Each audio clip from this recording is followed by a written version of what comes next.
crystal clear water, and ew, is that a poor person? Build the wall higher. I paid for the DLC, so remove these NPCs. See, Jamaica is a paradise if you have money. If not, it's more like a prison with less air conditioning. Oh, but it's still a tropical island. How bad could it? Is that child bathing in a puddle? Well, at least he has a nice view of the water park. Yeah, sucks to be poor in America, but Jamaican poor hits different. Ain't no food stamps here, just hour 7 of chasing that iguana like, come here, buddy.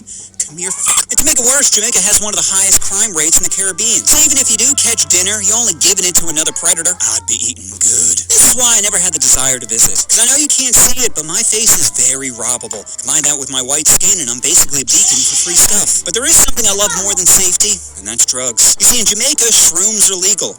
That's right, Daddy's looking for a little mental vacation. So I took a 7-night cruise from Miami, Florida to Falmouth, Jamaica, in order to open up my third eye. Once I arrived, I needed to get to Montego Bay, which is about 45 minutes away. Now, I could have hopped in a taxi and finger-crossed it and end up in the trunk, but I decided to go with the safer option and book an excursion directly through the cruise line. However, the only excursion going that way also included a tour of a slave house. Because nothing says relaxation like a 2-hour reminder of being taken against your will, but I'd take white guilt and safety over he looks tasty any day. So I hopped on the bus and got to witness firsthand the Jamaican struggle. Where are all their shoes? Those streets have to be hot. Wait, is that hurricane debris their house? Hold up, are those children working construction in 91-degree heat without any shoes? Jamaica really be taking poverty to a whole nother level. You know you're poor when your billboards are advertising air conditioning. Just waiting for coming soon, flushable toilets. Let's get back to the human suffering. Like I mentioned earlier, there is no middle class here. So you'd either see golf course or possible corpse. And the resorts own most of the beaches. So if you're a local, that ocean might as well be a screensaver because you ain't touching it. What else did I see? Oh, churches. Churches everywhere. Apparently there's over 1,600 on the island.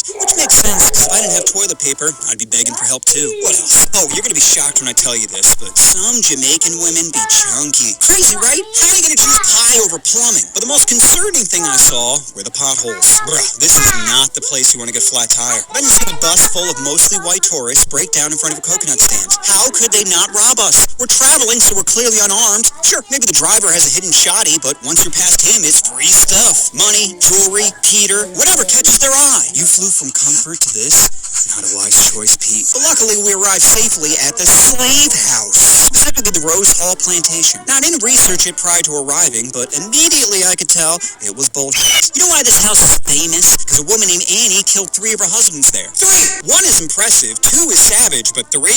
Yo, Annie be a gangster. How convenient she's a woman! Because a guy killing 3 broads? Who cares? But a girl killing 3 boy toys? Oh, bring me a towel. Bring me a towel. Ladies, imagine standing right over the bed where Annie finally took her life back. God! Doesn't it make you feel like your team got a victory? It's no secret men have been crushing you in the crushing stat department, so hearing of a brave woman finally ending